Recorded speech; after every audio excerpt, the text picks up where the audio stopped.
पर तुसीं देखो अज पंजाब दे लोग सड़कां ते आ ते साडे विरोध दी भी कोई अहमियत नहीं रही।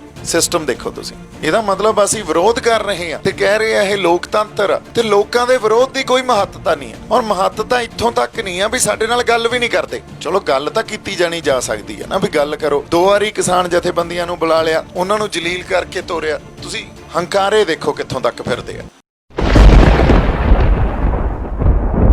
हाँ जी, सत श्री अकाल जी। वाहिगुरू जी का खालसा वाहिगुरू जी की फतेह। एक तो बेनती ये करनी सी भी आपां जिवें साडी रवायत आ अखंड पाठ साहब रखा रहे हैं तो अखंड पाठ साहब का भोग इत्थे आपां पावांगे, क्योंकि गल्लां इह आ भी हुण गल्लां बहुत कह लियां, आपां समझातियां, सारिआं ने समझ लियां ते ਜਿਹੜੀ ਸਿਚੁਏਸ਼ਨ ਬਣੀ ਹੋਈ ਹੈ ਤੁਸੀਂ ਇਹ ਦੇਖੋ ਵੀ ਅੱਜ ਦੀ ਸਿਚੁਏਸ਼ਨ ਵੀ ਇਹ ਆ ਵੀ ਮੈਨੂੰ ਹੁਣੇ ਦੱਸ ਰਹੇ ਸੀ ਵੀ ਬੀਜੇਪੀ ਬਿਹਾਰ 'ਚ ਵੀ ਜਿੱਤ ਰਹੀ ਆ, ਹੈ ਨਾ। ਜੇ ਬਿਹਾਰ 'ਚ ਜਿੱਤ ਰਹੀ ਆ ਤਾਂ ਸਾਨੂੰ ਇਹ ਸਮਝ ਲੈਣਾ ਚਾਹੀਦਾ ਵੀ ਚਾਹੇ ਅਸੀਂ ਲੱਖ ਬੁਰਾ ਕਹਿ ਦਈਏ ਵੀ ਮੋਦੀ ਲੱਖ ਬੁਰਾ ਜੀ ਜਾਂ ਅਮਿਤ ਸ਼ਾਹ ਜਾਂ RSS, ਜੋ ਕਿ ਹੈ ਵੀ ਪੰਜਾਬ ਲਈ ਬੁਰੇ ਵੀ ਆ, ਪਰ ਉਹ ਕਿਸੇ ਲਈ ਚੰਗੇ ਵੀ ਆ ਆਪਦਿਆਂ ਲਈ। ਸੋ ਇਸ ਗੱਲ ਤੋਂ ਸਾਨੂੰ ਸਮਝ ਇਹ ਆ ਜਾਂਦੀ ਆ ਵੀ ਜਿਹੜੇ ਸੈਂਟਰ ਦੀ ਪਾਲਿਸੀ ਆ ਕੋਈ ਵੀ ਦਿੱਲੀ ਦੀ ਜਾਂ ਸੈਂਟਰ ਦੇ ਹਿੱਤ ਆ ਤੇ ਪੰਜਾਬ ਦੇ ਹਿੱਤ ਆ, ਉਹ ਕਦੇ ਵੀ ਇੱਕ ਨਹੀਂ ਹੋ ਸਕਦੇ। ਪੰਜਾਬ ਦੇ ਹਿੱਤ ਕੁਝ ਹੋਰ ਹੋਣਗੇ, ਸਾਡੀਆਂ ਪਾਲਿਸੀਆਂ ਕਿਸੇ ਹੋਰ ਢੰਗ ਨਾਲ ਘੜੀਆਂ ਜਾਣਗੀਆਂ, ਉਹਨਾਂ ਦੀਆਂ ਪਾਲਿਸੀਆਂ ਕਿਸੇ ਹੋਰ ਢੰਗ ਨਾਲ। ਉਹਦਾ ਬੇਸਿਕ ਜਿਹੜਾ ਇੱਕ ਇਹਦੇ 'ਚ ਗੱਲ ਜਿਹੜੀ ਮੂਲ ਰੂਪ 'ਚ ਸਾਡੇ ਸਮਝਣ ਲਈ ਇਹ ਆ ਵੀ ਇਹ ਸੱਭਿਆਚਾਰਾਂ ਦਾ ਫਰਕ ਆ। ਸਾਡਾ ਸੱਭਿਆਚਾਰ ਸਾਡੀ ਧਰਤੀ ਨਾਲ ਜੁੜਿਆ, ਸੈਂਟਰ ਦਾ ਜਿਹੜਾ ਸੱਭਿਆਚਾਰ ਆ ਉਹ ਇੱਕ ਸੈਂਟਰਲ ਇੰਡੀਆ ਜਿਹਨੂੰ ਆਪਾਂ ਕਹਿ ਦਿੰਦੇ ਹਾਂ, ਜਿਹਦੇ 'ਚ MP, ਰਾਜਸਥਾਨ, ਦਿੱਲੀ, UP, ਇਹ ਸਾਰਾ ਮੇਨ ਜਿਹੜਾ ਉਹਨਾਂ ਦਾ ਇੱਕ ਬਿਹਾਰ ਵੀ ਆ ਜਾਂਦਾ ਵਿੱਚ ਹੀ। ਅਤੇ ਇਹ ਸੈਂਟਰਲ ਇੰਡੀਆ ਨਾਲ ਜੁੜੀ ਹੋਈ ਜਿਹੜੀ ਸਿਆਸਤ ਆ ਉਹ ਦਿੱਲੀ ਦੀ ਸਿਆਸਤ ਆ, ਜਿਹਦੇ 'ਚੋਂ ਹਰਿਆਣੇ ਨੂੰ ਵੀ ਨਾਲ ਰਲਾ ਲਿਆ ਇਹਨਾਂ ਨੇ। ਸੋ ਪੰਜਾਬ ਅੱਜ ਇਹਨਾਂ ਦਾ ਰੌਲਾ ਕਿੱਥੇ ਪੈ ਰਿਹਾ, ਸੈਂਟਰ ਦਾ ਦਿੱਲੀ ਦਾ ਰੌਲਾ ਕਿੱਥੇ ਪੈ ਰਿਹਾ? ਰੌਲਾ ਪੈ ਰਿਹਾ ਕਸ਼ਮੀਰ ਨਾਲ, ਕਿਉਂਕਿ ਉਹਨਾਂ ਦਾ ਸੱਭਿਆਚਾਰ ਵੀ ਫਰਕ ਆ। ਕਸ਼ਮੀਰੀਆਂ 'ਤੇ ਬਹੁਤ ਜ਼ੁਲਮ ਕਰ ਰਹੇ ਆ ਇਹ। ਸੋ ਰੌਲਾ ਪੈ ਰਿਹਾ ਪੰਜਾਬ ਨਾਲ, ਸਾਡੇ ਸੱਭਿਆਚਾਰਾਂ ਨਾਲੋਂ ਵੀ ਵੱਖਰੇ ਆ। ਔਰ ਆਪਾਂ ਕਹਿ ਦਿੰਦੇ ਹਾਂ ਯਾਰ ਸਿਆਸਤ ਦੀ ਗੱਲ ਕਰੀ ਜਾਂਦੇ ਹਾਂ, ਧਰਮ ਦੀ ਗੱਲ ਨਹੀਂ ਕਰਨੀ ਚਾਹੀਦੀ। ਪਰ ਧਰਮ ਤੇ ਸਿਆਸਤ ਉਵੇਂ ਹੀ ਜੁੜੇ ਹੋਏ ਆ ਜਿਵੇਂ ਮੀਰੀ ਤੇ ਪੀਰੀ ਦਾ ਸਿਧਾਂਤ ਜੁੜਿਆ ਹੋਇਆ। ਇਹ ਗੱਲ ਆਪਾਂ ਸਮਝ ਲਈਏ। ਜਦੋਂ ਮੀਰੀ ਤੇ ਪੀਰੀ ਦੇ 2 ਨਿਸ਼ਾਨ ਸਾਹਿਬ ਲਾਏ ਜਾਂਦੇ ਆ ਨਾ, ਤੇ ਵਿੱਚ ਐ ਜੁਆਇੰਟ ਕਰ ਦਿੱਤਾ ਜਾਂਦਾ ਉਹਨੂੰ। ਇਹ ਇੱਕ ਸੰਕੇਤਕ ਗੱਲ ਆ ਵੀ ਇਹ ਵੱਖਰੇ ਨਹੀਂ ਆ। ਸੋ ਜਿਵੇਂ ਗੁਰੂ ਸਾਹਿਬ ਨੇ ਕਿਹਾ ਸੀ ਵੀ ਰਾਜ ਬਿਨਾ ਨਾ ਧਰਮ ਚਲੇ ਹੈ ਔਰ ਧਰਮ ਬਿਨਾ ਸਭ ਦਲੇ ਮਲੇ ਹੈ। ਸੋ ਗੱਲ ਆਏ ਆ ਵੀ ਜੇ ਅਸੀਂ ਅੱਜ ਗੱਲ ਕਰਦੇ ਹਾਂ ਕਿਸੇ ਫਲਸਫੇ ਦੀ, ਸਾਡਾ ਧਰਮ ਕੀ ਆ? ਸਾਡਾ ਧਰਮ ਤਾਂ ਗੁਰੂ ਨਾਨਕ ਸਾਹਿਬ ਦਾ ਫਲਸਫਾ, ਤੇ ਸਾਡਾ ਧਰਮ ਆ ਸਰਬੱਤ ਦਾ ਭਲਾ। ਇੱਕੋ ਇੱਕ ਮੇਰੇ ਖਿਆਲ 'ਚ ਖਿੱਤੇ 'ਚ ਇਹ ਫਲਸਫਾ ਘੜਿਆ ਗਿਆ ਜਿੱਥੇ ਸਰਬੱਤ ਦੇ ਭਲੇ ਦੀ ਗੱਲ ਕੀਤੀ ਗਈ ਆ। ਰੋਜ਼ ਅਰਦਾਸ 'ਚ ਅਸੀਂ ਨਾਨਕ ਨਾਮ ਚੜ੍ਹਦੀ ਕਲਾ, ਤੇਰੇ ਭਾਣੇ ਸਰਬੱਤ ਦਾ ਭਲਾ ਰੋਜ਼ ਮੰਗਦੇ ਹਾਂ। ਸੋ ਹੁਣ ਜਦੋਂ ਦਿੱਲੀ ਦੇ ਨਾਲ ਸਾਡੇ ਹਿੱਤ ਨਹੀਂ ਮਿਲਦੇ ਕਿਉਂਕਿ ਸੱਭਿਆਚਾਰਾਂ ਦਾ ਫਰਕ ਆ, ਤੇ ਜਿਹੜੀ ਸਿਆਸਤ ਦਿੱਲੀ ਤੋਂ ਚੱਲੂਗੀ ਉਹਨਾਂ ਦਾ ਸੱਭਿਆਚਾਰਕ ਤੌਰ ਤੇ ਸਾਡੇ ਨਾਲੋਂ ਵਖਰੇਵਾਂ ਹੋਣਾ ਹੀ ਇਹ ਲਾਜ਼ਮੀ ਆ। ਤੁਸੀਂ ਇਹ ਦੇਖ ਲਓ ਵੀ ਜਿੱਥੇ ਜਿੱਥੇ ਦਿੱਲੀ ਦੀ ਸਿਆਸਤ ਮਨਜ਼ੂਰ ਆ ਉੱਥੇ ਕਿਸਾਨੀ ਦਾ ਘੋਲ ਹੈ ਨਹੀਂ, ਜਿੱਥੇ ਜਿੱਥੇ ਦਿੱਲੀ ਦੀ ਸਿਆਸਤ ਮਨਜ਼ੂਰ ਨਹੀਂ ਆ ਉੱਥੇ ਕਿਸਾਨੀ ਦਾ ਘੋਲ ਆ, ਤੇ ਉੱਥੇ ਉਹ ਇਕੱਲਾ ਪੰਜਾਬ ਹੀ ਆ। ਹਜੇ ਤਾਂ ਕਸ਼ਮੀਰ ਤਾਂ ਆਪਦੀ ਅੱਡ ਲੜਾਈ ਲੜੀ ਜਾਂਦਾ, ਅਸੀਂ ਕਿਸਾਨੀ ਦੀ ਲੜਾਈ ਲੜੀ ਜਾਂਦੇ ਹਾਂ ਹੁਣ। ਕਿਉਂਕਿ ਜਦੋਂ ਪਾਲਿਸੀ ਬਣਦੀ ਆ, ਇਹ ਗੱਲ ਵੀ ਸਮਝਣ ਵਾਲੀ ਆ ਵੀ ਪਾਲਿਸੀ ਜਦੋਂ ਬਣਾਈ ਜਾਂਦੀ ਆ ਕੋਈ, ਉਹ ਕਿਸੇ ਲਈ ਚੰਗੀ ਹੁੰਦੀ ਆ, ਕਿਸੇ ਲਈ ਮਾੜੀ ਵੀ ਹੁੰਦੀ ਆ ਉਹ ਪਾਲਿਸੀ। ਤੇ ਜਦੋਂ ਦਿੱਲੀ ਨੇ ਪਾਲਿਸੀ ਬਣਾਉਣੀ ਆ, ਉਹਨਾਂ ਨੇ ਮੈਜੋਰਿਟੀ ਦੇ ਹਿਸਾਬ ਨਾਲ ਪਾਲਿਸੀ ਬਣਾਉਣੀ ਆ, ਤੇ ਮੈਜੋਰਿਟੀ 'ਚ ਅਗਲੇ ਕੋਲੇ 303 MP ਆ। ਤੇ ਸਾਡੇ 13 ਵੀ ਇਕੱਠੇ ਨਹੀਂ ਹੁੰਦੇ। 2 ਇੱਕ ਪਾਸਿਓਂ, 3 ਇੱਕ ਪਾਸਿਓਂ, 4 ਇੱਕ ਪਾਸਿਓਂ, ਸਾਡੇ ਤਾਂ 13 ਦਾ ਵੀ ਕੋਈ ਫਰਕ ਨਹੀਂ। ਜੇ ਇਕੱਠੇ ਵੀ ਹੋ ਜਾਣ ਕੋਈ ਫਰਕ ਨਹੀਂ। ਸੋ ਇਹਦਾ ਮਤਲਬ ਪੰਜਾਬ ਦੀ ਤਾਂ ਕੋਈ ਸੇ ਹੀ ਨਹੀਂ ਰਹੀ ਨਾ, ਸਾਡੀ ਤਾਂ ਗੱਲ ਹੀ ਨਹੀਂ ਸੁਣੀ ਜਾਣੀ। ਗੱਲ ਹੀ ਮੈਜੋਰਿਟੀ ਦੀ ਚੱਲਣੀ ਆ, ਤੇ ਅਗਲੇ ਕੋਲੇ ਮੈਜੋਰਿਟੀ ਵੀ ਸੁਪਰ ਮੈਜੋਰਿਟੀ ਆ, 303 ਬੈਠੇ ਆ ਇੱਕ ਪਾਸੇ, ਜਿਹੜੀ ਮਰਜ਼ੀ ਪਾਲਿਸੀ ਘੜ ਦੇਣ। ਸੋ ਗੱਲ ਇੱਥੋਂ ਤੱਕ ਆ ਗਈ। ਤੁਸੀਂ ਗੱਲ ਕਰ ਰਹੇ ਸੀ ਡੈਮੋਕ੍ਰੇਸੀ ਦੀ, by the people, for the people, of the people, ਜਾਂ ਜਮਹੂਰੀਅਤ ਕਹਿ ਲਈਏ ਆਪਾਂ। ਪਿੰਡ ਵਾਲੇ ਬਜ਼ੁਰਗ ਬੈਠੇ ਆ, ਲੋਕਤੰਤਰ ਦੀ ਗੱਲ ਕਰਦੇ ਆ ਵੀ ਇਹ ਲੋਕਾਂ ਦਾ ਰਾਜ ਆ। ਪਰ ਤੁਸੀਂ ਦੇਖੋ ਅੱਜ ਪੰਜਾਬ ਦੇ ਲੋਕ ਸੜਕਾਂ ਤੇ ਆ, ਤੇ ਸਾਡੇ ਵਿਰੋਧ ਦੀ ਵੀ ਕੋਈ ਅਹਿਮੀਅਤ ਨਹੀਂ ਰਹੀ। ਸਿਸਟਮ ਦੇਖੋ ਤੁਸੀਂ, ਇਹਦਾ ਮਤਲਬ ਅਸੀਂ ਵਿਰੋਧ ਕਰ ਰਹੇ ਹਾਂ ਤੇ ਕਹਿ ਰਹੇ ਆ ਇਹ ਲੋਕਤੰਤਰ ਆ, ਤੇ ਲੋਕਾਂ ਦੇ ਵਿਰੋਧ ਦੀ ਕੋਈ ਮਹੱਤਤਾ ਨਹੀਂ ਹੈ। ਔਰ ਮਹੱਤਤਾ ਇੱਥੋਂ ਤੱਕ ਨਹੀਂ ਆ ਵੀ ਸਾਡੇ ਨਾਲ ਗੱਲ ਵੀ ਨਹੀਂ ਕਰਦੇ। ਚਲੋ ਗੱਲ ਤਾਂ ਕੀਤੀ ਜਾਣੀ ਜਾ ਸਕਦੀ ਹੈ ਨਾ, ਵੀ ਗੱਲ ਕਰੋ। 2 ਵਾਰੀ ਕਿਸਾਨ ਜਥੇਬੰਦੀਆਂ ਨੂੰ ਬੁਲਾ ਲਿਆ, ਉਹਨਾਂ ਨੂੰ ਜਲੀਲ ਕਰਕੇ ਤੋਰਿਆ। ਤੁਸੀਂ ਹੰਕਾਰੇ ਦੇਖੋ ਕਿੱਥੋਂ ਤੱਕ ਫਿਰਦੇ ਆ। ਫਿਰ ਪੀਯੂਸ਼ ਗੋਇਲ ਕਹਿੰਦਾ ਵੀ ਜੇ ਤੁਸੀਂ ਸਾਡੇ ਕਾਨੂੰਨ ਨਹੀਂ ਮੰਨਦੇ, ਰੇਲਵੇ ਮੰਤਰੀ ਆ, ਤੇ ਅਸੀਂ ਕੋਈ ਰੇਲਾਂ ਨਹੀਂ ਚਲਾਉਣੀਆਂ। ਵੀ ਜਿੱਧਰੋਂ ਉਹਨਾਂ ਦਾ ਪ੍ਰੈਸ਼ਰ ਪੈ ਰਿਹਾ ਉਹ ਪਾ ਰਹੇ ਆ। ਹੁਣ ਜਿਹੜੀ ਗੱਲ ਸਾਡੇ ਸਮਝਣ ਵਾਲੀ ਆ, ਜੇ ਸਾਡੇ ਵਿਰੋਧ ਦੀ ਮਹੱਤਤਾ ਨਹੀਂ ਆ ਜਾਂ ਅਹਿਮੀਅਤ ਨਹੀਂ ਆ, ਤੇ ਇਹ ਜਿਹੜਾ ਸਿਲਸਿਲਾ ਕਿਵੇਂ ਰਚਿਆ ਗਿਆ? ਤੁਹਾਡਾ ਵਿਰੋਧ ਵੀ ਉਦੋਂ ਹੀ ਉਹਦੀ ਅਹਿਮੀਅਤ ਹੁੰਦੀ ਹੈ ਜਦੋਂ ਤੁਹਾਡੀ ਆਪਦੀ ਪੋਜੀਸ਼ਨ ਬਹੁਤ ਤਕੜੀ ਹੋਵੇ। ਤਕੜੀ ਪੋਜੀਸ਼ਨ ਅੱਜ ਦੇ ਯੁੱਗ 'ਚ ਤਾਂ ਸਰਮਾਏਦਾਰੀ ਆ। ਔਰ ਇੱਕ ਜਦੋਂ ਪੰਜਾਬ ਦੀ ਸਰਮਾਏਦਾਰੀ ਦੀ ਗੱਲ ਕਰਦੇ ਆ, ਤਾਂ ਸਾਡੀ ਸਰਮਾਏਦਾਰੀ ਕੀ ਆ? ਸਾਡਾ ਪਾਣੀ, ਸਾਡੀ ਧਰਤੀ ਤੇ ਸਾਡੇ ਲੋਕ। ਇਹੀ ਸਰਮਾਏਦਾਰੀ ਆ ਨਾ, ਵੀ ਸਾਡਾ ਪਾਣੀ ਤੋਂ ਬਿਨਾਂ ਕੋਈ ਗੱਲ ਨਹੀਂ ਬਣਦੀ ਕਿਸੇ ਧਰਤੀ ਤੇ। ਲੋਕ ਨਹੀਂ ਜਿਉਂਦੇ ਰਹਿ ਸਕਦੇ, ਕੁਛ ਪੈਦਾ ਨਹੀਂ ਕੀਤਾ ਜਾ ਸਕਦਾ। ਸਾਡਾ ਪਾਣੀ ਤਾਂ ਇਹ ਕਾਨੂੰਨ ਬਣਾ ਸਾਡੇ ਤੋਂ ਲੈ ਗਏ, ਨਵੇਂ ਕਾਨੂੰਨ। ਰਾਈਪੇਰੀਅਨ ਲਾਅ ਜਿਹੜਾ ਇੰਟਰਨੈਸ਼ਨਲ ਲਾਅ ਆ, ਉਹ ਕੁਛ ਹੋਰ ਕਹਿੰਦਾ। ਕਿਉਂਕਿ ਸਿੰਗਲ ਸਟੇਟ ਰਿਵਰ ਆ ਪੰਜਾਬ ਦੇ, ਜਿਹੜੇ ਪੰਜਾਬ ਦੇ ਦਰਿਆ, ਉਹ ਰਾਈਪੇਰੀਅਨ ਲਾਅ ਇਹ ਕਹਿੰਦਾ ਵੀ ਜੇ ਤੁਹਾਡੇ ਦਰਿਆ ਕਿਸੇ ਨਾਲ ਦੇ ਸੂਬੇ ਦੇ ਨਾਲ ਨਹੀਂ ਟੱਚ ਕਰਦੇ ਤੇ ਇਕੱਲੇ ਤੁਹਾਡੇ ਸੂਬੇ 'ਚ ਆ, ਤਾਂ ਉਹਦਾ ਹੱਕ ਸੂਬੇ ਵਾਲਿਆਂ ਦਾ ਹੁੰਦਾ ਉਸ ਪਾਣੀ ਤੇ। ਉੱਥੇ ਸੈਂਟਰ ਸਰਕਾਰ ਜਾਂ ਉਸ ਸੂਬੇ ਤੋਂ ਬਾਹਰ ਦੀ ਕੋਈ ਵੀ ਤਾਕਤ ਉਹਦੇ ਤੇ ਕੋਈ ਹੱਕ ਨਹੀਂ ਆਪਦਾ ਜਤਾ ਸਕਦੀ। ਇਹ ਇੰਟਰਨੈਸ਼ਨਲ ਲਾਅ ਆ। ਇਹਦੇ ਉਲਟ ਇਹਨਾਂ ਨੇ ਇੱਥੇ ਲਾਅ ਬਣਾ ਕੇ ਸਾਡੇ ਤੋਂ ਸਾਡਾ ਪਾਣੀ ਲੈ ਗਏ। ਤਾਂ ਸਰਮਾਏਦਾਰੀ ਦੀ ਪਹਿਲੀ ਗੱਲ, ਸਾਡੇ ਤੋਂ ਸਾਡਾ ਪਾਣੀ ਖੋਲਿਆ। ਅਸੀਂ ਆਪਦੀ ਗਰਾਊਂਡ ਵਾਟਰ, ਧਰਤੀ ਦੇ ਅੰਦਰਲਾ ਪਾਣੀ ਲਾਹ ਵਾਲਾ ਝੋਨੇ ਨੂੰ 10 ਫੁੱਟ ਤੋਂ 900 ਫੁੱਟ ਤੇ ਲੈ ਗਏ ਆ। ਸੋ ਸਾਨੂੰ ਸਮਝ ਨਹੀਂ ਆ ਰਹੀ, ਅਸੀਂ ਆਪਦਾ ਜਿਹੜਾ ਸਰਮਾਇਆ ਉਹਨੂੰ ਖਤਮ ਕਰ ਰਹੇ ਹਾਂ। ਇੱਕ ਤਾਂ ਇਹ ਖੋ ਕੇ ਲੈ ਗਏ, ਦੂਜਾ ਅਸੀਂ ਖਤਮ ਕਰ ਰਹੇ ਹਾਂ। ਹੁਣ ਗੱਲ ਅਗਲੀ ਕਿੱਥੇ ਆ ਗਈ? ਅਗਲੀ ਆ ਗਈ ਸਾਡੀ ਜ਼ਮੀਨ ਦੀ, ਧਰਤੀ ਦੀ। ਉਹਨੇ ਅਨਾਜ ਪੈਦਾ ਕਰਨਾ, ਸਭ ਕੁਛ ਤਬਾਹ ਵੀ ਹੋ ਜਾਊਗਾ, ਪਰ ਫਿਰ ਵੀ ਧਰਤੀ ਤਾਂ ਅਨਾਜ ਪੈਦਾ ਕਰੂ ਨਾ। ਜੇ ਧਰਤੀ ਤੁਹਾਡੇ ਤੋਂ ਖੋਲੀ, ਮੰਨ ਲਓ ਸਾਡੇ ਕੋਲੇ ਕੁਛ ਨਹੀਂ ਕਰਨ ਨੂੰ, ਕੱਲ ਨੂੰ ਸੰਸਾਰ ਦੀ ਜੰਗ ਹੀ ਲੱਗ ਜਾਂਦੀ ਆ। ਕਰੋਨਾ ਆਇਆ ਸੀ, ਕਰੋਨਾ 'ਚ ਵੀ ਇਹ ਗੱਲ ਮੰਨੀ ਗਈ ਵੀ ਸਭ ਤੋਂ ਵੱਡੀ ਤਾਕਤ ਆ ਜਿਹੜੀ ਦੁਨੀਆ ਦੀ, ਉਹ ਅਨਾਜ ਆ। ਐਗਤੀ ਜਿਹੜਾ ਨੋਬਲ ਪ੍ਰਾਈਜ਼ ਮਿਲਿਆ ਨਾ, ਉਹ ਵੀ ਉਸ ਇੱਕ ਸੰਸਥਾ ਨੂੰ ਮਿਲਿਆ ਜਿਹਨੇ ਲੋਕਾਂ ਦੇ ਢਿੱਡ ਭਰੇ ਆ। ਵੀ ਇਹ ਢਿੱਡ ਭਰਨਾ ਸਭ ਤੋਂ ਵੱਡਾ ਪੀਸ ਅਚੀਵ ਕਰਨਾ ਹੁੰਦਾ, ਸਭ ਤੋਂ ਵੱਡੀ ਸ਼ਾਂਤੀ ਲੋਕਾਂ 'ਚ ਅਚੀਵ ਕਰਨੀ ਢਿੱਡ ਦੇ ਦੁਆਰਾ ਹੀ ਕੀਤੀ ਜਾ ਸਕਦੀ ਹੈ। ਤੇ ਜਿਹੜੀ ਸੰਸਥਾ ਨੇ ਢਿੱਡ ਭਰੇ ਆ, ਉਹਨਾਂ ਨੂੰ ਐਗਤੀ ਨੋਬਲ ਪ੍ਰਾਈਜ਼ ਮਿਲਿਆ। ਇਹਦਾ ਮਤਲਬ ਅਨਾਜ ਬਹੁਤ ਵੱਡੀ ਤਾਕਤ ਆ ਅੱਜ ਵੀ, ਤੇ ਅਨਾਜ ਧਰਤੀ ਨੇ ਪੈਦਾ ਕਰਨਾ। ਹੁਣ ਸਾਡੇ ਤੋਂ ਪਹਿਲਾਂ ਤਾਂ ਗ੍ਰੀਨ ਰੈਵੋਲਿਊਸ਼ਨ 'ਚ ਆ ਕੇ ਇਹਨਾਂ ਨੇ ਸਾਡੇ ਤੋਂ ਸਾਡੀ ਧਰਤੀ ਐਂ ਕਹਿ ਲਓ ਵੀ ਖੋਹ ਲਈ, ਕਿਉਂਕਿ ਅਸੀਂ ਕੋਈ ਬਾਹਲੀ ਵਧੀਆ ਸਿਹਤਮੰਦ ਧਰਤੀ ਤੇ ਫਸਲ ਨਹੀਂ ਉਗਾ ਰਹੇ।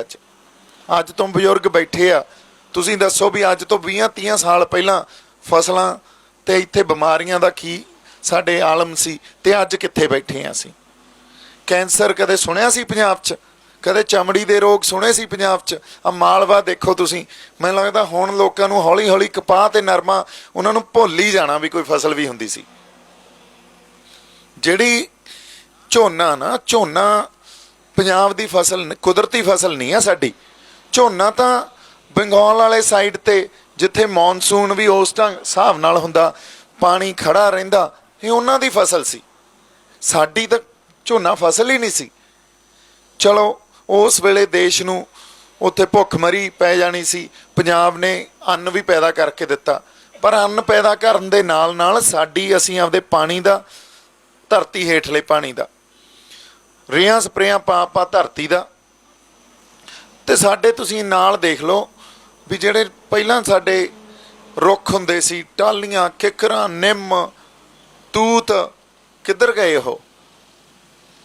ਕੋਈ ਹੋਰ ਵੀ ਬਹੁਤ ਤਰ੍ਹਾਂ ਦੇ ਹੁੰਦੇ ਹੋਣੇ ਆ। ਪਹਿਲਾਂ ਆ ਮਲਿਆਂ ਮੁਲਿਆਂ ਤੋਂ ਬੇਰ ਬੂਰ ਖਾਂਦੇ ਹੁੰਦੇ ਸੀ, ਕੀ ਕੁਛ ਹੁੰਦਾ ਸੀ ਪੰਜਾਬ 'ਚ, ਪੀਲਾਂ ਸੁਣਦੇ ਹੁੰਦੇ ਸੀ। ਉਦੋਂ ਪਹਿਲਾਂ ਕੁਛ ਨਹੀਂ ਰਿਹਾ। ਇਹ ਸਾਡੇ ਸੱਭਿਆਚਾਰ ਦਾ ਹੀ ਇੱਕ ਹਿੱਸਾ ਸਭ ਕੁਛ। ਹੁਣ ਜਦੋਂ ਖੇਤੀ ਦੀ ਗੱਲ ਕਰਦੇ ਆ, ਖੇਤੀ 'ਚ ਕੱਲੀ ਫਸਲਾਂ ਬੀਜਣੀਆਂ ਤੇ ਵੱਢਣੀਆਂ ਖੇਤੀ ਨਹੀਂ ਆ। ਖੇਤੀ ਆ ਪਸ਼ੂ ਧਨ, ਰੁੱਖ, ਸੂਖਮ ਜੀਵ, ਧਰਤੀ ਦੇ ਥੱਲੇ ਜਿਹੜੇ ਗੰਡੋਏ ਹੁੰਦੇ ਅੱਜ ਕੱਲ੍ਹ ਸਾਨੂੰ ਉਹ ਵੀ ਨਹੀਂ ਦਿਖਦੇ। ਉਹ ਇੱਕ ਜੈਵਿਕ ਖਾਦ ਹੁੰਦੀ ਸੀ ਸਾਡੇ ਲਈ, ਵੀ ਵਾਹਤੀ ਨਾਲ ਹੀ ਜ਼ਮੀਨ ਵਿੱਚ ਹੀ ਉਹ ਵਾਹੇ ਗਏ ਤੇ ਉਹ ਜੈਵਿਕ ਖਾਦ ਦਾ ਕੰਮ ਕਰਦੇ ਸੀ।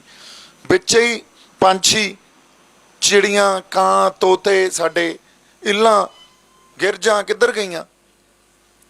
ਸਭ ਕੁਛ ਉਹ ਖੇਤੀ ਦਾ ਹੀ ਇੱਕ ਅੰਗ ਸੀ। ਹੱਡਾ ਰੋੜੀਆਂ ਹੁੰਦੀਆਂ ਸੀ, ਮੈਨੂੰ ਨਹੀਂ ਦਿਖਦੀਆਂ ਹੁਣ ਕੋਈ ਹੱਡਾ ਰੋੜੀ ਵੀ ਹੋਊਗੀ ਪਿੰਡਾਂ 'ਚ। ਸੋ ਅਸੀਂ ਸਭ ਕੁਝ ਗਵਾ ਲਿਆ ਉਦੋਂ ਨਹੀਂ ਜਾ ਕੇ। ਅੱਜ ਆ ਕਾਨੂੰਨਾਂ ਦੇ ਅਧੀਨ ਜਿਹੜੇ ਨਵੇਂ ਬਣੇ ਆ, ਇਹਦੇ ਅਧੀਨ ਤਾਂ ਸਾਡੇ ਤੋਂ ਸਾਡੀ ਧਰਤੀ ਖੋਹ ਲੈਣੀ ਆ, ਤਾਂ ਸਾਡਾ ਦੂਜਾ ਸਰਮਾਇਆ ਵੀ ਗਿਆ। ਮਤਲਬ ਗੱਲ ਇਹ ਹੋ ਗਈ ਆ ਵੀ ਅਦਾਨੀ ਤੇ ਅੰਬਾਨੀ ਨੂੰ ਇਹ ਕਹਿਤਾ ਵੀ ਪੰਜਾਬ ਤੁਹਾਨੂੰ ਵੇਚਤਾ, ਜਾਂ ਪੰਜਾਬ 'ਚ ਆਪਦਾ ਜੋ ਕਰਨਾ ਕਰ ਲਾ। ਇਹ ਗੱਲ ਐਕਚੁਅਲੀ ਇਹ ਹੋਈ ਆ। ਇਹ ਤਿੰਨੇ ਕਾਨੂੰਨ ਵੱਖ-ਵੱਖ ਨਹੀਂ ਆ, ਇੱਕੋ ਹੀ ਆ। ਜੇ ਤੁਸੀਂ ਅਸਲ ਰੂਪ 'ਚ ਕਾਨੂੰਨ 'ਚ ਇਹਨਾਂ ਨੂੰ ਪੜ੍ਹੋਗੇ ਤਾਂ ਤਿੰਨੇ ਬੁਣਤੀ ਆਏ ਆ ਤਿੰਨਾਂ ਦੀ, ਵੀ ਇੰਨੇ ਢੰਗ ਨਾਲ ਬੁਣੇ ਗਏ ਆ। ਇਹ ਵੱਖ-ਵੱਖ ਇਹ ਕਹਿ ਰਹੇ ਆ ਵੀ ਤਿੰਨ ਕਾਨੂੰਨ ਲਾਗੂ ਹੋ ਗਏ, ਪਰ ਗੱਲ ਉਹ ਤਿੰਨੇ ਕਰਨੇ ਪਏ ਇਹਨਾਂ ਨੂੰ ਕਿਉਂਕਿ ਉਹਨਾਂ ਕੰਪਨੀਆਂ ਨੂੰ ਪੰਜਾਬ ਵੇਚ ਦਿੱਤਾ ਗਿਆ। ਅਸੀਂ ਜੇ ਸਿੱਧੀ ਗੱਲ ਕਰੀਏ ਤਾਂ ਉਹ ਐਂ ਹੋਈ ਆ ਗੱਲ। ਸੋ ਇਹਦਾ ਮਤਲਬ ਸਾਡੇ ਤੋਂ ਸਾਡੀ ਧਰਤੀ ਵੀ ਗਈ, ਪਾਣੀ ਗਿਆ, ਧਰਤੀ ਗਈ। ਹੁਣ ਧਰਤੀ ਦੇ ਨਾਲ ਇਹ ਰਿਸੋਰਸਿਸ ਇਹਨੂੰ ਕਹਿੰਦੇ ਆ, ਅੰਗਰੇਜ਼ੀ 'ਚ ਇਹਨੂੰ ਕਹਿੰਦੇ ਆ ਸਾਡੇ ਰਿਸੋਰਸਿਸ, ਸਾਡੇ ਸਰਮਾਏ, ਹੈ ਨਾ। ਧਰਤੀ ਦੇ ਨਾਲ ਜੇ ਧਰਤੀ ਜਾਂਦੀ ਆ ਤਾਂ ਜਿੰਨਾ ਪ੍ਰਵਾਸ ਅਸੀਂ ਆਪਦੀਆਂ ਜ਼ਮੀਨਾਂ ਵੇਚ ਭੇਜੀ ਜਾਂਦੇ ਆ, IELTS ਕਰਾ ਕੇ ਆਪਦੇ ਮੁੰਡਿਆਂ ਨੂੰ, ਕੁੜੀਆਂ ਨੂੰ, ਵੀ ਜਾਓ ਯਾਰ ਇੱਥੇ ਕੁਛ ਨਹੀਂ ਪਿਆ ਬਾਹਰ, ਇਹਨੇ ਹੋਰ ਵੱਧ ਜਾਣਾ। ਬਜ਼ੁਰਗ ਕਹਿਣਗੇ ਅਸੀਂ ਤਾਂ ਯਾਰ ਜਿਹੜੀ ਮਾੜੀ ਮੋਟੀ ਆਪਦੀ ਕੱਢਣੀ ਸੀ ਕੱਢ ਲਈ, ਤੇ ਤੁਸੀਂ ਐਂ ਕਰੋ ਇੱਥੇ ਕੁਛ ਨਹੀਂ, ਜਾਓ। ਤੇ ਜਦੋਂ ਸਾਨੂੰ ਸਾਡੀ ਧਰਤੀ ਨਾਲੋਂ ਖੋਰਤਾ, ਤੋੜਤਾ, ਫਿਰ ਕਿਹੜੇ ਸੱਭਿਆਚਾਰ ਦੀ ਗੱਲ ਕਰਦੇ ਹਾਂ ਅਸੀਂ? ਤਾਂ ਅੱਛਾ, ਪ੍ਰਵਾਸ ਦੇ ਨਾਲ ਕੀ ਹੁੰਦਾ? ਉਹ ਇਕੱਲਾ ਬੰਦਾ ਨਹੀਂ ਜਾਂਦਾ। ਅਸੀਂ ਮਿਹਨਤੀ ਲੋਕ ਸੀ। ਆ ਕੈਮੀਕਲ ਖੇਤੀ ਨੇ ਸਾਨੂੰ ਸਿਰਫ 2 ਮਹੀਨੇ ਕੰਮ ਰਹਿ ਗਿਆ, ਅਦਰਵਾਈਜ਼ ਬਾਕੀ 10 ਮਹੀਨੇ ਕੰਮ ਹੀ ਨਹੀਂ ਹੁੰਦਾ। ਤੇ ਜਦੋਂ ਤੱਕ ਅਸੀਂ ਕੰਮ ਨਹੀਂ ਕਰਦੇ, ਸਾਡਾ ਸਕਿੱਲ ਆ ਜਿਹੜਾ, ਸਾਡੇ ਕੋਲੇ ਬਹੁਤ ਵੱਡਾ ਸਕਿੱਲ ਸੀ, ਅਸੀਂ ਖੇਤੀ ਕਰ ਸਕਦੇ ਸੀ। ਖੇਤੀ ਕਰਨ ਦੇ ਸਾਨੂੰ ਸਾਰੇ ਢੰਗ ਆਉਂਦੇ ਸੀ, ਔਰ ਬਹੁਤ ਵੱਡੀ ਇੰਡਸਟਰੀ ਆ ਕਿਸਾਨੀ ਦੀ ਇੰਡਸਟਰੀ, ਉਹ ਸਾਡੇ ਤੋਂ ਖੋਲਿਆ, ਸਕਿੱਲ ਖੋਲਿਆ। ਤੇ ਜਦੋਂ ਇੱਥੋਂ ਪ੍ਰਵਾਸ ਹੋਇਆ ਤਾਂ ਉਹ ਸਕਿੱਲ ਤਾਂ ਖਤਮ ਹੀ ਹੋ ਜੂ ਨਾ। ਫਿਰ ਜੇ ਅਸੀਂ ਕਹਾਂਗੇ ਵੀ ਤੁਹਾਡੇ ਬਾਅਦ ਸਾਡੇ ਵਾਲੀ ਪੀੜ੍ਹੀ ਖੇਤੀ ਕਰ ਲੂਗੀ, ਨਹੀਂ ਕਰ ਸਕਦੀ। ਅਗਲੇ ਕਹਿਣਗੇ ਯਾਰ ਕੱਢਣ ਪਾਉਣ ਨੂੰ ਹੀ ਕੁਛ ਨਹੀਂ ਹੈ, ਤੇ ਕੰਪਨੀਆਂ ਦੇ ਥੱਲੇ ਕੰਟਰੈਕਟ ਲੇਬਰ ਬਣ ਕੇ ਕੰਮ ਕਰਨਾ, ਇਦੋਂ ਤਾਂ ਬਾਹਰ ਜਾ ਕੇ ਕੰਮ 4 ਪੈਸੇ ਤਾਂ ਕਮਾਊਂਗਾ। ਸੋ ਇਹਦਾ ਮਤਲਬ ਸਾਡੇ ਤੋਂ ਸਾਡਾ ਪਾਣੀ, ਸਾਡੇ ਤੋਂ ਸਾਡੀ ਧਰਤੀ, ਤੇ ਸਾਡੇ ਤੋਂ ਸਾਡੇ ਲੋਕ ਖੋਲੇ, ਫਿਰ ਕਿਹੜਾ ਸੱਭਿਆਚਾਰ ਬਚਦਾ? ਕਿਉਂ ਕਹਿ ਰਹੇ ਹਾਂ ਆਪਾਂ ਪੰਜਾਬ ਆਪਦੀ ਹੋਂਦ ਦੀ ਲੜਾਈ ਲੜ ਰਿਹਾ? ਇਸ ਕਰਕੇ। ਤੇ ਫਿਰ ਕਿਹੜੇ ਗੁਰੂ ਨਾਨਕ ਸਾਹਿਬ ਦੇ ਫਲਸਫੇ ਦੀ ਗੱਲ ਕਰ ਲਾਂਗੇ, ਕਿਹੜੇ 10ਵੇਂ ਪਾਤਸ਼ਾਹ ਦੀ ਗੱਲ ਕਰ ਲਾਂਗੇ, ਜਾਂ ਕਿਹੜੇ ਸਰਬੱਤ ਦੇ ਭਲੇ ਦੀ ਗੱਲ ਕਰ ਲਾਂਗੇ, ਜਾਂ ਮਾਨਸ ਕੀ ਜਾਤ ਸਭੇ ਇੱਕੋ ਪਹਿਚਾਣ ਬੋ ਦੀ ਗੱਲ ਕਰ ਲਾਂਗੇ? ਇਹਦਾ ਸਭ ਕੁਝ ਹੀ ਹੱਥੋਂ ਨਿਕਲ ਜਾਣਾ। ਸੋ ਇਸ ਕਰਕੇ ਲੜਾਈ ਘਰਾਂ 'ਚ ਵੜ ਗਈ ਆ ਸਾਡੇ। ਜੇ ਲੜਾਈ ਘਰਾਂ 'ਚ ਵੜ ਗਈ ਆ ਤਾਂ ਅੱਜ ਇੱਕ ਪਾਸਾ ਹੀ ਆ। ਹੁਣ ਇੱਕ ਪਾਸੇ ਝੂਠ ਆ ਤੇ ਇੱਕ ਪਾਸੇ ਸੱਚ ਆ। ਹੁਣ ਫੈਸਲਾ ਅਸੀਂ ਕਰ ਲਈਏ ਵੀ ਕਿਹੜੇ ਪਾਸੇ ਖੜਨਾ। ਝੂਠ ਵਾਲੇ ਪਾਸੇ ਦਿੱਲੀ ਖੜੀ ਆ, ਕਿਉਂਕਿ ਕਿਸੇ ਨੂੰ ਕਿਸੇ ਦੇ ਧਰਤੀ ਤੋਂ, ਕਿਸੇ ਦੇ ਘਰ ਤੋਂ ਪੱਟਣਾ ਤਾਂ ਝੂਠ ਬੋਲ ਕੇ ਹੀ ਬੰਦਾ ਪੱਟਦਾ ਹੁੰਦਾ। ਇਹ ਤਾਂ ਸਾਡਾ ਘਰ ਆ ਨਾ, ਇੱਥੇ ਸਾਡੇ ਤਖਤ ਆ, ਸਾਡੇ ਫਲਸਫੇ ਆ, ਸਾਡਾ ਸੱਭਿਆਚਾਰ ਆ, ਸਾਡਾ ਇਤਿਹਾਸ ਇੱਥੇ ਪਿਆ, ਸਾਡੀ ਮਾਂ ਬੋਲੀ ਇੱਥੇ ਆ। ਹੌਲੀ ਹੌਲੀ ਜਦੋਂ ਮੰਨ ਲਓ ਮੈਂ ਹੀ ਬੰਬੇ ਰਹਿੰਦਾ ਸੀ, ਮੈਂ ਕਈ ਲਫ਼ਜ਼ ਹੁਣ ਇਹੋ ਜਿਹੇ ਬੋਲ ਦਿੰਦਾ ਜਿਹੜਾ ਹੋ ਸਕਦਾ ਜੇ ਪੰਜਾਬ 'ਚ ਰਹਿੰਦਾ ਹੁੰਦਾ ਤਾਂ ਉਹ ਲਫ਼ਜ਼ ਵੱਖਰੇ ਹੋਣੇ ਸੀ, ਪਰ ਫਿਰ ਵੀ ਮੈਂ ਕੋਸ਼ਿਸ਼ ਕੀਤੀ ਵੀ ਆਪਦੇ ਅੰਦਰੋਂ ਪੰਜਾਬ ਨਾ ਖੁਰਨ ਦੇਵਾਂ। ਪਰ ਹਰ ਬੰਦਾ ਨਹੀਂ ਇਹ ਕੋਸ਼ਿਸ਼ ਕਰ ਸਕਦਾ। ਇਹਦੇ ਲਈ ਵੀ ਇੱਕ ਬਹੁਤ ਵੱਡੀ ਪ੍ਰੈਕਟਿਸ ਦੀ ਲੋੜ ਹੁੰਦੀ ਆ ਵੀ ਪੰਜਾਬ ਕਿਉਂ ਨਾ ਖੁਰੇ ਤੁਹਾਡੇ ਅੰਦਰੋਂ। ਹੁਣ ਜਦੋਂ ਨਵੀਆਂ ਧਰਤੀਆਂ ਤੇ ਜਾਵਾਂਗੇ, ਉੱਥੋਂ ਦਾ ਸੱਭਿਆਚਾਰ, ਉੱਥੋਂ ਦਾ ਕਲਚਰ, ਉੱਥੋਂ ਦੀ ਰਹਿਣੀ ਸਹਿਣੀ, ਰਵਾਇਤਾਂ ਉਹਨਾਂ ਨੇ ਇਫੈਕਟ ਕਰਨਾ ਹੀ ਕਰਨਾ, ਜਿੰਨਾ ਮਰਜ਼ੀ ਦੂਰ ਰਹਿ ਜਾਈਏ ਅਸੀਂ। ਇਹਦਾ ਮਤਲਬ ਤੁਸੀਂ ਆਪਦਿਆਂ ਤੋਂ ਤਾਂ ਦੂਰ ਹੋ ਗਏ, ਆਪਦੀ ਪਛਾਣ ਤੋਂ, ਆਪਦੀ ਵਿਲੱਖਣਤਾ ਤੋਂ, ਆਪਦੀ ਹੋਂਦ ਤੋਂ ਦੂਰ ਹੋ ਗਏ ਤੇ ਕਿਸੇ ਹੋਰ ਸੱਭਿਆਚਾਰ ਨਾਲ ਜੁੜ ਗਏ। ਤੇ ਆਉਣ ਵਾਲੀ ਇੱਕ ਦੋ ਪੀੜ੍ਹੀ ਦਾ ਮਤਲਬ ਕੀ ਹੁੰਦਾ? ਅੱਗੇ ਜਿਹੜੇ ਬੱਚੇ ਹੀ ਹੋ ਜਾਂਦੇ ਆ, 10-15 ਸਾਲਾਂ ਦੀ ਖੇਡ ਹੀ ਹੁੰਦੀ ਆ ਸਾਰੀ, ਉਹਨਾਂ ਨੇ ਕੁਝ ਹੋਰ ਹੀ ਬਣ ਜਾਣਾ ਹੁੰਦਾ। ਤੇ ਉਹ ਬਣੇ ਫਿਰਦੇ ਆ ਸਾਡੇ ਜਿਹੜੇ ਬਾਹਰ ਜੰਮੇ ਪਲੇ ਆ। ਉਹਨਾਂ ਨੂੰ ਲੱਗਦਾ ਵੀ ਅਸੀਂ ਜੇ ਧਰਨਿਆਂ 'ਚ ਬੈਠੇ ਆ, ਮੋਰਚਿਆਂ 'ਚ ਬੈਠੇ ਆ, ਅਸੀਂ ਟਾਈਮ ਜਿਹਾ ਪਾਸ ਕਰੀ ਜਾਂਦੇ ਆ। ਇੱਥੇ ਆ ਕੇ ਲੋਕ ਇਹ ਕਹਿੰਦੇ ਆ ਵੀ ਟਾਈਮ ਜਿਹਾ ਪਾਸ ਹੋਈ ਜਾਂਦਾ ਯਾਰ, ਕੁਛ ਹੋਣਾ ਤਾਂ ਹੈ ਨਹੀਂ। ਜਦੋਂ ਸਾਡੇ 'ਚ ਦ੍ਰਿੜ ਨਿਸ਼ਚੈ ਹੀ ਨਹੀਂ ਹੈ, ਨਿਸ਼ਚੈ ਕਰ ਆਪਣੀ ਜੀਤ ਕਰੂੰ, ਤੇ ਟਾਈਮ ਪਾਸ ਕਰੀ ਜਾਂਦੇ ਆ, ਕੁਛ ਹੋਣਾ ਤਾਂ ਹੈ ਨਹੀਂ। ਅੱਛਾ, ਚੰਗੇ ਭਲੇ ਗੁਰਸਿੱਖ ਬੰਦੇ, ਗਾਤਰਾ ਪਾਇਆ ਹੋਵੇ, ਖੰਡੇ ਬੌਂਟੇ ਦੀ ਪਹੁੰਚ ਲਈ ਹੋਵੇ, ਉਹ ਬੰਦੇ ਕਹਿਣ ਆ ਕੇ ਵੀ ਆਹ ਟਾਈਮ ਜਿਹਾ ਪਾਸ ਕਰੀ ਜਾਂਦੇ ਆ, ਕੁਛ ਹੋਣਾ ਤਾਂ ਹੈ ਨਹੀਂ, ਫਿਰ ਉਸ ਬੰਦੇ ਨੂੰ ਜਵਾਬ ਨਹੀਂ ਦਿੱਤਾ ਜਾ ਸਕਦਾ। ਉਹਨੂੰ ਤਾਂ ਕੋਈ ਮਹਾਂਪੁਰਸ਼ ਹੀ ਜਵਾਬ ਦੇ ਸਕਦਾ, ਅਸੀਂ ਤਾਂ ਇਨਸਾਨ ਆ, ਹਨਾ। ਸੋ ਇਸ ਕਰਕੇ ਲੜਾਈ ਹੁਣ ਘਰਾਂ 'ਚ ਵੜ ਗਈ ਆ। ਕਿਹੜੇ ਪਾਸੇ ਖੜਨਾ ਇਹ ਸਾਨੂੰ ਤੈਅ ਕਰਨਾ ਪੈਣਾ। ਸੱਚ ਵਾਲੇ ਪਾਸੇ ਆ ਕਿ ਝੂਠ ਵਾਲੇ ਪਾਸੇ ਆ। ਤੇ ਜਿੱਤ ਵੀ ਹੋਊਗੀ ਜੇ ਨਿਸ਼ਚਾ ਕਰ ਲਈਏ ਤਾਂ, ਕਿਉਂਕਿ ਗੱਲ ਆਏ ਆ ਵੀ ਵੱਡੇ ਵੱਡੇ ਹਿਟਲਰ ਵਰਗੇ, ਨੈਪੋਲੀਅਨ ਵਰਗੇ ਨਹੀਂ ਖੜੇ, ਹੋਰ ਬਹੁਤ ਵੱਡੀਆਂ ਤਾਕਤਾਂ, ਇੰਦਰਾ ਗਾਂਧੀ ਵੀ ਬਹੁਤ ਵੱਡੀ, ਇਹ ਨਹੀਂ ਕਿ ਮੈਂ ਵੀ ਸਾਡੇ ਵਾਲਿਆਂ ਨੇ ਸੋਧਤੀ ਸੀ, ਗੱਲ ਉਹ ਨਹੀਂ ਕਰ ਰਿਹਾ, ਪਰ ਆਪਦੇ ਉਸ ਟਾਈਮ 'ਚ ਬਹੁਤ ਵੱਡੀ ਤਾਕਤ ਸੀ। ਦੇਖੋ ਤੁਸੀਂ, ਚੋਣਾਂ ਹੋਣੀਆਂ ਸੀ, ਐਮਰਜੈਂਸੀ ਲਾ ਕੇ ਚੋਣਾਂ ਹੀ ਰੱਦ ਕਰਾਤੀਆਂ। ਜਦੋਂ ਐਂ ਲੱਗਦਾ ਸੀ ਉਹ ਵੀ ਡਿਕਟੇਟਰਸ਼ਿਪ ਹੀ ਸੀ ਵੀ ਹਾਰਾਂਗੇ। ਹੁਣ ਇਹਨਾਂ ਦਾ ਵੀ ਕੁਛ ਨਹੀਂ ਪਤਾ। ਜੇ ਇਹਨਾਂ ਨੂੰ ਲੱਗੇ ਨਾ 2024 'ਚ ਇਹ ਹਾਰਨਗੇ, ਇਹਨਾਂ ਦਾ ਕੁਛ ਨਹੀਂ ਪਤਾ। ਸਾਨੂੰ ਲੱਗਦਾ ਹੀ ਆ, ਤੁਹਾਨੂੰ ਲੱਗਦਾ ਹੀ ਆ ਵੀ ਡੈਮੋਕ੍ਰੇਸੀ ਆ, ਤੁਹਾਨੂੰ ਲੱਗਦਾ ਹੈ ਫੈਡਰਲ ਸਿਸਟਮ ਆ, ਤੁਹਾਨੂੰ ਲੱਗਦਾ ਸੈਕੂਲਰ ਆ।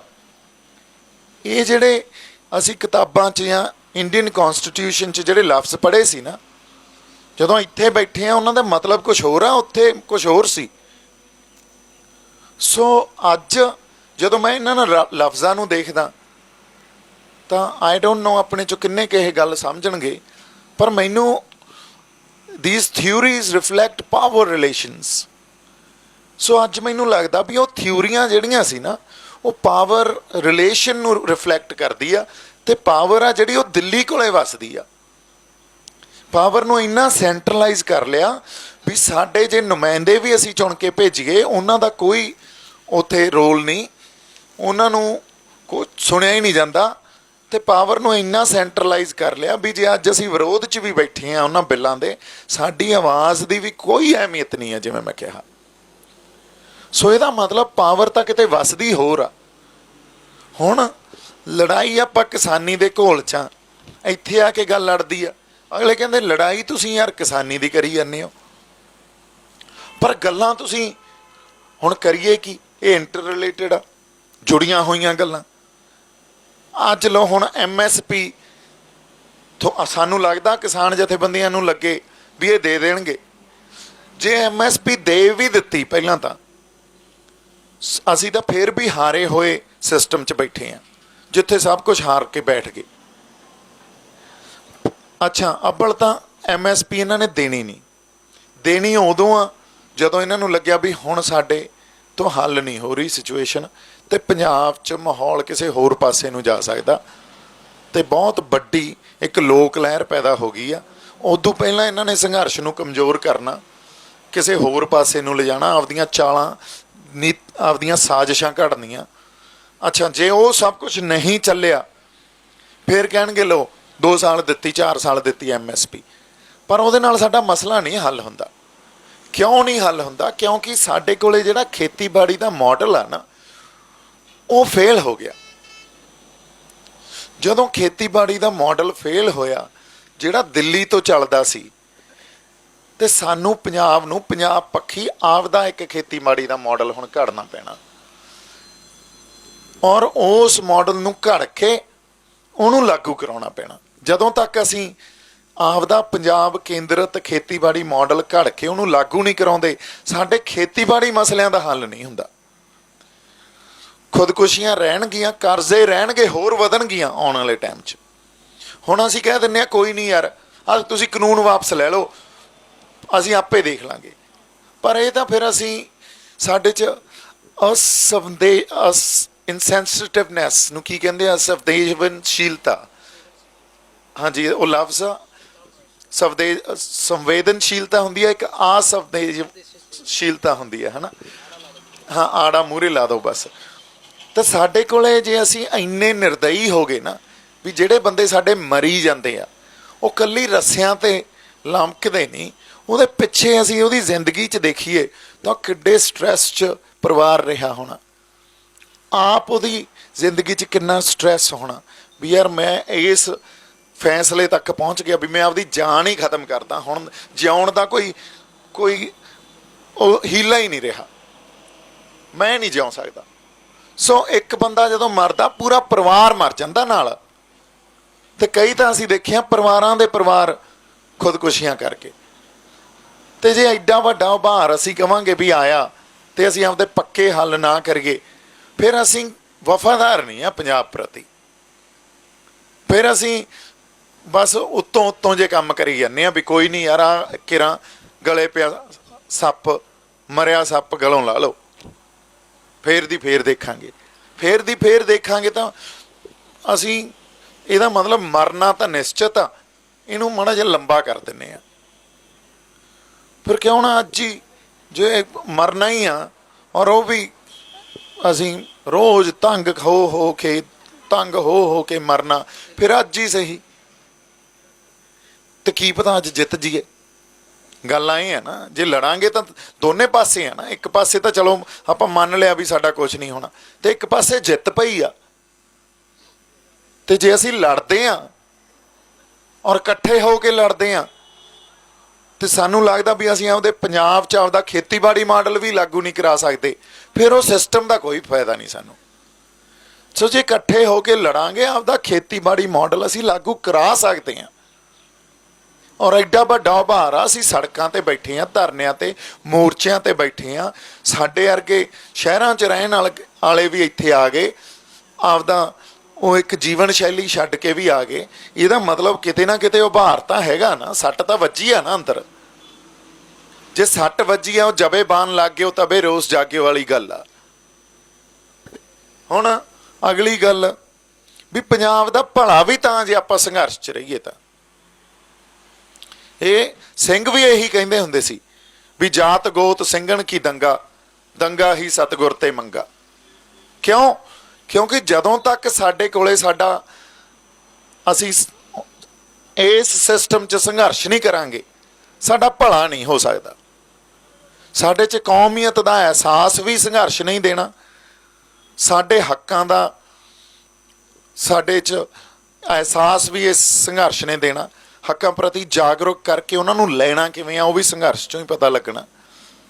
ਤੇ ਇਸ ਖਾਤਰ ਤੁਹਾਨੂੰ ਕੱਲੀ ਜੇ ਆਪਾਂ ਕਹੀਏ ਮੋਰਚਿਆਂ 'ਚੋਂ, ਚਲੋ ਇੱਥੋਂ ਇੱਕ ਤਾਂ ਆਪਾਂ ਗੱਲ ਇਹ ਕਰ ਲਈਏ ਵੀ ਅਸੀਂ ਜੀ ਇਹ ਤੋਂ ਬਾਅਦ ਜੇਲ੍ਹਾਂ ਭਰਦੇ ਹਾਂ, ਪ੍ਰੈਸ਼ਰ ਹੀ ਪਾਉਣਾ ਨਾ ਸਰਕਾਰ 'ਤੇ। ਗੱਲ ਤਾਂ ਪ੍ਰੈਸ਼ਰ ਪਾਉਣੀ ਹੁੰਦੀ ਆ ਵੀ ਸਰਕਾਰ ਸਾਡੇ ਨਾਲ ਬੈਠੇ, ਸਾਨੂੰ ਸਾਡੇ ਹੱਕ ਦੇਵੇ। ਜਦੋਂ ਅਸੀਂ ਅੱਜ ਖੜੇ ਕਿੱਥੇ ਹਾਂ?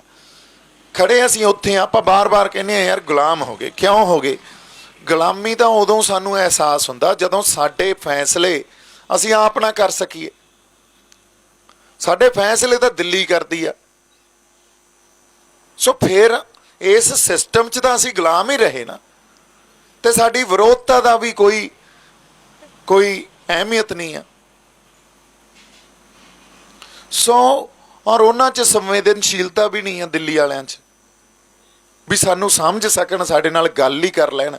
ਉਹਨਾਂ ਨੂੰ ਪਤਾ ਵੀ ਸਾਡੀ ਵਿਚਾਰਧਾਰਾ ਉਸ ਕੱਲੀ ਆਰਥਿਕ ਸਾਡੇ ਤੇ ਮਾਰ ਨਹੀਂ ਮਾਰ ਰਹੇ, ਸੱਭਿਆਚਾਰਕ ਮਾਰ ਵੀ ਮਾਰ ਰਹੇ ਆ, ਵੀ ਇਹਨਾਂ ਦੇ ਸੱਭਿਆਚਾਰ ਨੂੰ ਵੀ ਜਿਹੜਾ ਸਾਡੇ ਅੱਗੇ ਖੜਾ ਹੋ ਜਾਂਦਾ, ਇਹਨੂੰ ਵੀ ਸੱਟੋ ਯਾਰ। ਹੁਣ ਜਦੋਂ ਹੋਂਦ ਦੀ ਲੜਾਈ ਆ, ਫਿਰ ਸਾਨੂੰ ਲੜਨੀ ਪੈਣੀ ਆ। ਜਿਹੜਾ ਬੰਦਾ ਇਹ ਕਹਿੰਦਾ ਵੀ ਮੇਰੀ ਹੋਂਦ ਪੰਜਾਬੀਅਤ ਆ, ਮੇਰੀ ਕੌਮ ਆ ਜਾਂ ਮੇਰੀ ਕੌਮੀਅਤ ਪਹਿਲਾਂ ਪੰਜਾਬੀ ਆ, ਫਿਰ ਮੈਂ ਭਾਰਤੀ ਆ, ਇਹ ਗੱਲ, ਕਿਉਂਕਿ ਇਹ ਦੇਸ਼ ਵੀ ਯੂਨੀਅਨ ਆਫ ਇੰਡੀਆ ਅੰਗਰੇਜ਼ੀ 'ਚ ਕਹਿੰਦੇ ਆ ਇਹਨੂੰ, ਹੈ ਨਾ। ਦੇਸ਼ ਵੀ ਇੱਕ ਬਹੁ ਕੌਮੀਅਤ ਨੇ ਵਸਾਇਆ ਹੋਇਆ, ਇੱਥੇ ਵੱਖ-ਵੱਖ ਤਰ੍ਹਾਂ ਦੀਆਂ ਕੌਮਾਂ ਨੇ ਮਿਲ ਕੇ ਇੱਕ ਦੇਸ਼ ਬਣਾਇਆ ਹੋਇਆ। ਉਹ ਬਹੁ ਕੌਮੀਅਤ ਦੀ ਮਾਣ ਸਨਮਾਨ ਤੇ ਉਹਦੀ ਰੱਖਿਆ ਕੀਤੀ ਜਾਣੀ ਚਾਹੀਦੀ ਹੈ। ਇਸੇ ਕਰਕੇ ਤਾਂ ਆਪਾਂ ਇਸ ਦੇਸ਼ 'ਚ ਆਏ ਹਾਂ, ਨਹੀਂ ਤਾਂ ਸਾਡਾ ਆਪਦਾ ਦੇਸ਼ ਸੀ ਨਾ ਇੱਕ। ਤੇ ਜੇ ਦੇਸ਼ ਨਹੀਂ ਸਾਡੀ ਰੱਖਿਆ ਕਰਦਾ, ਸਾਨੂੰ ਸੁਰੱਖਿਅਤ ਫੀਲ ਕਰਾਉਂਦਾ, ਫਿਰ ਇਸ ਦੇਸ਼ 'ਚ ਰਹਿਣ ਦਾ, ਦੇਸ਼ ਦਾ ਤਾਂ ਇਹੀ ਹੁੰਦਾ ਨਾ ਵੀ ਅਸੀਂ ਇੱਕ ਦੇਸ਼ 'ਚ ਰਹਿੰਦੇ ਹੋਈਏ। ਦੇਸ਼ ਦੀ ਸਰਕਾਰ ਇਹ ਕਹਿੰਦੀ ਆ ਵੀ ਤੁਹਾਡੀ ਬਹੁ ਕੌਮੀਅਤ ਦੀ ਅਸੀਂ ਰੱਖਿਆ ਕਰਾਂਗੇ, ਤੁਹਾਨੂੰ ਮਾਣ ਸਨਮਾਨ ਦੇਵਾਂਗੇ, ਤੇ ਅਸੀਂ ਇਹ ਕਹਿੰਦੇ ਆ ਵੀ ਸਾਡੀ ਵਫਾਦਾਰੀ ਰਹੂਗੀ ਦੇਸ਼ ਲਈ। ਜਦੋਂ ਸਾਡੀ ਬਹੁ ਕੌਮੀਅਤ ਦੀ, ਸਾਡੀ ਵਿਲੱਖਣਤਾ ਦਾ ਰੱਖਿਆ ਹੀ ਨਹੀਂ ਆ, ਸਾਨੂੰ ਮਾਣ ਸਨਮਾਨ ਹੀ ਨਹੀਂ ਦਿੱਤਾ ਜਾ ਰਿਹਾ, ਫਿਰ ਸਾਡੀ ਵਫਾਦਾਰੀ ਕਾਹਦੀ? ਗੱਲ ਤਾਂ ਰਿਲੇਸ਼ਨਸ਼ਿਪ ਆ ਨਾ ਦੇਸ਼ ਤੇ ਇੱਕ ਨਾਗਰਿਕ 'ਚ। ਸੋ ਇਹ ਅੱਤਵਾਦ ਵਾਲੇ ਪਾਸੇ ਲੈ ਜਾਂਦੇ ਆ, ਵੱਖਵਾਦ ਵਾਲੇ ਪਾਸੇ ਲੈ ਜਾਂਦੇ ਆ। ਗੱਲ ਤਾਂ ਅਸੀਂ ਗਲਤ ਕਿੱਥੇ ਕਰ ਰਹੇ ਹਾਂ? ਆਪਦੇ ਹੱਕਾਂ ਦੀ ਗੱਲ ਹੀ ਕਰ ਰਹੇ ਹਾਂ ਨਾ, ਵੀ ਸਾਡੇ ਸੱਭਿਆਚਾਰ ਜਾਂ ਸਾਡੀ ਧਰਤੀ ਜਾਂ ਸਾਡੇ ਖਿੱਤੇ ਦੇ, ਸਾਡੀ ਕਿਰਤ ਦੇ ਹਿਸਾਬ ਨਾਲ ਹੀ ਸਾਨੂੰ ਹੱਕ ਦੇ ਦੇਣ ਯਾਰ। ਸਾਡੀਆਂ ਫਸਲਾਂ ਤਾਂ ਸਾਨੂੰ ਹੱਕ ਹੋਵੇ ਨਾ ਕਿ ਕਿਹੜੀਆਂ ਫਸਲਾਂ ਬੀਜਣੀਆਂ।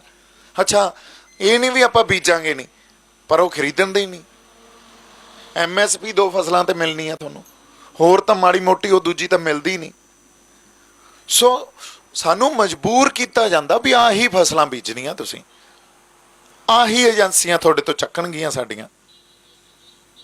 ਪੰਜਾਬ ਸਰਕਾਰ ਅੱਜ ਚਾਹ ਕੇ ਵੀ ਆ 3 ਬਿੱਲ ਜੇ ਪਾਸ ਕਰਤੇ, ਉਹਨਾਂ ਨੇ ਬਿੱਲ ਪਾਸ ਨਹੀਂ ਕੀਤੇ, ਹਜੇ ਇੰਟਰੋਡਿਊਸ ਹੀ ਕੀਤੇ ਆ ਵਿਧਾਨ ਸਭਾ 'ਚ। ਉਹ ਤਾਂ ਉਹਨਾਂ ਨੇ ਇੱਕ ਸੁਰੱਖਿਅਤ ਰਸਤਾ ਜਿਹਾ ਲੈ ਲਿਆ ਵੀ ਇਹ ਤੋਂ ਕਿਵੇਂ ਨਿਕਲ ਗਏ, ਪਰ ਚਾਹ ਕੇ ਵੀ ਕੁਛ ਨਹੀਂ ਕਰ ਸਕਦੀ। ਇਹਨਾਂ ਦੇ ਪੱਲੇ ਹੀ ਕੁਛ ਨਹੀਂ, CM ਦੇ ਵੀ ਪੱਲੇ ਕੁਛ ਨਹੀਂ ਆ। ਪਾਵਰ ਸਾਰੀ ਦਿੱਲੀ 'ਚ ਸੈਂਟਰਲਾਈਜ਼ ਹੋ ਗਈ ਆ ਪਾਵਰ, ਔਰ ਸੈਂਟਰਲਾਈਜ਼ ਹੋਣ ਤੋਂ ਬਾਅਦ ਵੀ, ਕੇਂਦਰਿਤ ਹੋਣ ਤੋਂ ਬਾਅਦ ਵੀ ਉਹਨੂੰ ਆਪਦੇ ਹੱਥਾਂ 'ਚ ਲੈ ਲੈਂਦੇ ਆ। ਅੱਜ ਪਾਵਰ ਮੋਦੀ ਤੇ ਅਮਿਤ ਸ਼ਾਹ ਦੇ ਕੋਲ ਹੀ ਆ, ਬਾਕੀ ਤਾਂ ਮੋਹਰਾਂ ਲਾਉਂਦੇ ਆ ਉੱਥੇ, ਤੇ ਸਾਨੂੰ ਆਪਸ 'ਚ ਲੜਾਈ ਜਾਣਗੇ, ਵੰਡੀ ਜਾਣਗੇ। ਹੁਣ ਤੁਸੀਂ ਇਹ ਦੇਖੋ, ਆਪਾਂ ਗੱਲ ਕਰਦੇ ਸੀ ਬਿਹਾਰ 'ਚ ਚੋਣਾਂ ਹੋਈਆਂ, BJP ਜਿੱਤ ਰਹੀ ਆ। ਇਹਦਾ ਮਤਲਬ ਸਾਡੇ ਲਈ ਮੋਦੀ ਮਾੜਾ, ਉਹਨਾਂ ਲਈ ਚੰਗਾ, ਤਾਂ ਹੀ ਅਗਲਿਆਂ ਨੇ ਵੋਟਾਂ ਪਾਈਆਂ। ਪਰ ਸਾਡੇ ਵਾਲਿਆਂ ਤੇ ਕੀ ਕਰਤਾ? ਸਾਡੀ ਜਿਹੜੀ ਲੀਡਰਸ਼ਿਪ ਸੀ ਉਹ ਸਾਡੇ ਲਈ ਚੰਗੀ ਹੋਣੀ ਚਾਹੀਦੀ ਸੀ ਨਾ, ਜੇ ਉਹਨਾਂ ਲਈ ਮਾੜੀ ਆ ਤਾਂ। ਪਰ ਸਾਡੀ ਲੀਡਰਸ਼ਿਪ ਸਾਡੇ ਲਈ ਵੀ ਮਾੜੀ ਹੋ ਗਈ ਤੇ ਉਹਨਾਂ ਲਈ ਵੀ ਮਾੜੀ ਹੋ ਗਈ। ਸਾਡੇ ਵਾਲਿਆਂ ਨੂੰ ਤਾਂ ਡਿਸਕ੍ਰੈਡਿਟ ਹੀ ਕਰਤਾ, ਔਰ ਇਹ ਸਾਜ਼ਿਸ਼ਾਂ ਅਧੀਨ ਹੋਇਆ। ਅੱਜ ਸਾਡੇ ਕੋਲੇ, ਪੰਜਾਬ ਕੋਲੇ ਲੀਡਰ ਨਹੀਂ ਆ ਕੋਈ। ਮੈਨੂੰ ਇੱਕ ਲੀਡਰ ਪੋਲੀਟੀਕਲ ਦਿਖਾ ਦਿਓ ਜਿਹਦੇ ਤੇ ਅਸੀਂ ਭੇਜ ਸਕਦੇ ਹੋਈਏ ਵੀ ਬਾਈ ਅੱਖਾਂ ਬੰਦ ਕਰਕੇ ਆਹ ਬੰਦੇ ਤੇ ਲਾ ਦਿਓ, ਇਹਦੇ ਇੰਨੀ ਹੱਥ ਖੜਾ ਕਰ ਦਿਓ ਤੇ ਇਹਦੇ ਤੇ ਆਪਾਂ ਭੇਜ ਸਕਦੇ ਹਾਂ। ਕੋਈ ਮੈਨੂੰ ਸਮਾਜਿਕ ਬੰਦਾ ਹੀ ਦਿਖਾ ਦਿਓ ਜਿਹਦੇ ਤੇ ਭੇਜ ਸਕਦੇ ਹੋਈਏ। ਕੋਈ ਬੰਦਾ ਮੈਨੂੰ, ਕੋਈ ਧਾਰਮਿਕ ਲੀਡਰ ਹੀ ਦਿਖਾ ਦਿਓ ਵੀ ਆਹ ਖੜਾ ਬਾਈ, ਆਹ ਸ਼ਖਸੀਅਤ ਆ ਜਿਹਦੇ ਤੇ ਅਸੀਂ ਭੇਜ ਸਕਦੇ ਹਾਂ। ਸਾਡੇ ਕੋਲੇ ਨਹੀਂ ਆ। ਔਰ ਅਸੀਂ ਗੱਲ ਕਰਦੇ ਹਾਂ ਗੁਰੂ ਨਾਨਕ ਸਾਹਿਬ ਦੇ ਫਲਸਫੇ ਦੀ, ਅਸੀਂ ਗੱਲ ਕਰਦੇ ਹਾਂ ਸ਼੍ਰੀ ਅਕਾਲ ਤਖਤ ਸਾਹਿਬ ਦੀ, ਅਸੀਂ ਗੱਲ ਕਰਦੇ ਹਾਂ ਮੀਰੀ ਤੇ ਪੀਰੀ ਦੀ ਸਿਧਾਂਤ ਦੀ। ਸਾਡਾ ਇਤਿਹਾਸ ਦੇਖ ਲਓ, ਸਾਡੀਆਂ ਸ਼ਖਸੀਅਤਾਂ ਦੇਖ ਲਓ, ਪਰ ਅੱਜ ਕਿੱਥੇ ਖੜੇ ਹਾਂ? ਸੋ ਜੇ ਹੁਣ ਵੀ ਨਾ ਜਾਗੇ, ਤੇ ਜੇ ਹੁਣ ਵੀ ਅਸੀਂ ਇਹੀ ਕਰੀ ਗਏ ਵੀ ਆਪਸ 'ਚ ਲੱਤਾਂ ਖਿੱਚ ਲਓ ਇੱਕ ਦੂਜੇ ਤੇ ਤੌਹਮਤਾਂ ਲਾ ਦਿਓ। ਇਸ ਟਾਈਮ ਤਾਂ ਸਾਡਾ ਮਕਸਦ ਇੱਕ ਹੋਣਾ ਚਾਹੀਦਾ, ਲੜਾਈ ਆ ਦਿੱਲੀ ਨਾਲ। ਆਪਦੇ ਵਾਲਿਆਂ ਨੇ ਕਹੋ ਜੀ, ਉਹੀ ਗੱਲ ਆ ਵੀ ਇਕੱਠੇ ਹੋ ਕੇ ਜਦੋਂ ਮਿਸਲ ਕਾਲ 'ਚ ਮਿਸਲਾਂ ਲੜਦੀਆਂ ਸੀ ਨਾ, ਉਹ ਮਤਾ ਪਾ ਕੇ ਇਕੱਠੀਆਂ ਹੁੰਦੀਆਂ ਸੀ। ਜਦੋਂ ਬਾਹਰੀ ਹਮਲਾ ਹੁੰਦਾ ਸੀ ਆਪਸ 'ਚ, ਜਦੋਂ ਹਮਲਾ ਨਹੀਂ ਸੀ ਤਾਂ ਫਿਰ ਉਹ ਆਪਸ 'ਚ ਲੜਦੇ ਰਹਿੰਦੇ ਹੁੰਦੇ ਸੀ। ਪਰ ਫਿਰ ਨਾਅਰਾ ਦਿੰਦੇ ਸੀ, ਜੇ ਪੰਥ ਹੀ ਨਹੀਂ ਰਹਾ ਤਾਂ ਗ੍ਰੰਥ ਕੌਣ ਮੰਨੇਗਾ। ਅੱਜ ਜੇ ਗ੍ਰੰਥ ਹੀ ਨਹੀਂ ਰਹਾ ਤਾਂ ਫਿਰ ਪੰਥ ਕੌਣ ਮੰਨੇਗਾ। ਹੁਣ ਸਾਡੇ ਤੇ ਤਾਂ ਬਾਹਲਾ, ਗ੍ਰੰਥ ਦਾ ਮਤਲਬ ਸਾਡਾ ਸੱਭਿਆਚਾਰ ਆ ਨਾ। ਹੁਣ ਸਾਡੇ ਤੇ ਬਾਹਲਾ ਵੱਡਾ ਹਮਲਾ ਹੋ ਰਿਹਾ, ਔਰ ਲੜਾਈ ਵੀ ਆਖਰੀਆਂ ਲੜਾਈਆਂ 'ਚ ਲੜੀ ਜਾਂਦੇ ਆ, ਇਹ ਤੋਂ ਬਾਅਦ ਉੱਠਣ ਜੋਗੇ ਵੀ ਨਹੀਂ ਰਹਿਣਾ। ਸੋ ਇੰਨੀਆਂ ਕੁ ਗੱਲਾਂ ਤਾਂ ਮੇਰੇ ਮਨ 'ਚ ਜਿਹੜੀਆਂ ਸੀ ਆਪਾਂ ਕਰ ਲਈਆਂ।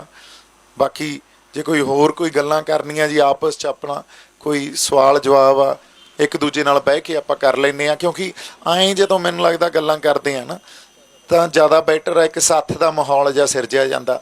ਸਟੇਜ ਤੋਂ ਉਸ ਆਦਾਨ ਪ੍ਰਦਾਨ ਨਹੀਂ ਹੋ ਸਕਦਾ, ਉੱਥੋਂ ਗੱਲ ਇੰਨੀ ਵਧੀਆ ਨਹੀਂ।